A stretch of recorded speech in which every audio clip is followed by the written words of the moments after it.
Between 1968 and 1972, America launched 9 human missions to the moon, 6 of which successfully touched down, allowing 12 men to walk on the lunar surface. NASA's next chapter of lunar exploration, called Artemis, has the task of not just going to the moon to create a long-term human presence on and around it, but also to prepare for ever more complex human missions to Mars. In short, everything we must be able to do here, we must first do here. So, what will an Artemis mission look like? Everything is designed and tested with our most important element in mind, the astronauts. This is their deep space, human-rated spacecraft called Orion, built in 3 parts. The crew module, where up to 4 astronauts will live and work throughout the flight. The service module, with life support systems for the crew and its own engine and fuel reserves. And a launch abort system, with engines capable of pulling the crew module to safety during launch should anything go wrong. To accomplish the task of launching our crew and heavy payloads, NASA is building the Space Launch System, comprising of a cargo hold, an exploration upper stage, a massive core stage, and 2 extended solid rocket boosters. Altogether, this is the world's most powerful rocket, and it exceeds the legendary Saturn V of the Apollo era in numerous ways. Sitting on the launch pad, the entire rocket, fully fueled, weighs just over 6 million pounds, 5.2 million of which is just the fuel. Once ignited, there is no stopping what comes next. All 4 RS-25 engines and the 2 solid rocket boosters come to life, thundering our crew upwards. 2 minutes after ignition, the solid rocket boosters are spent and released. 8 minutes after launch, the core stage is depleted and separated. The upper stage fires briefly, placing Orion into a parking orbit around the Earth.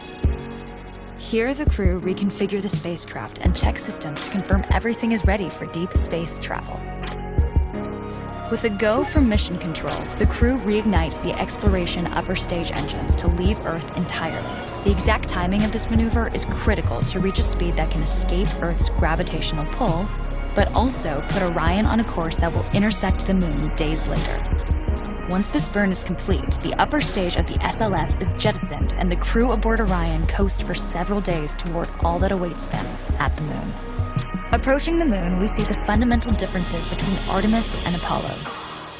Instead of requiring Orion to serve as an expendable lunar command module or to carry a constrained lunar lander, the Artemis missions will take advantage of a different approach, pre-staging.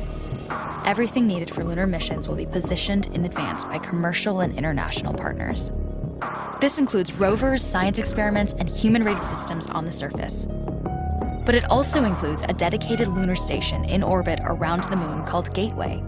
Here at this station, we can pre-stage a robust lunar lander and establish a strong communications relay.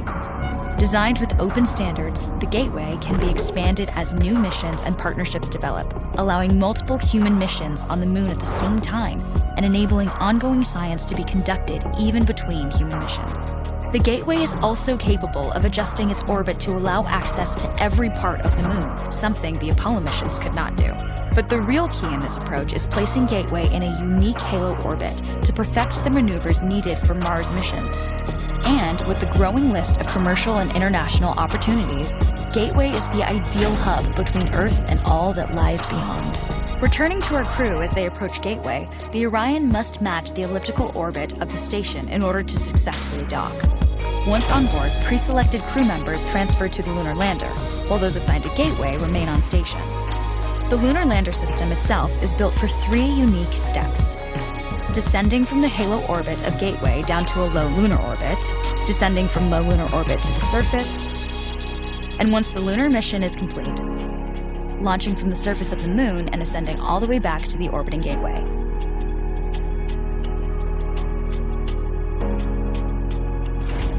Once back aboard the Orion spacecraft and undocked from Gateway, the crew fire their engine once to break out of the halo orbit and once again to sling the spacecraft around the moon, placing it on a multi-day trajectory back towards Earth. As they near the end of this journey, the service module is released, and the crew module is oriented heat shield first. Entering Earth's atmosphere at 25,000 miles per hour, the friction of air slows Orion considerably, while also subjecting it to temperatures of 5,000 degrees. With the Orion now at just 300 miles per hour, a series of parachutes uniquely tested and produced for this moment deploy, decelerating the craft to just 20 miles per hour for splashdown. With each successful mission, Artemis ushers in the next wave of men and women to explore our moon and prove that together we are ready to go beyond.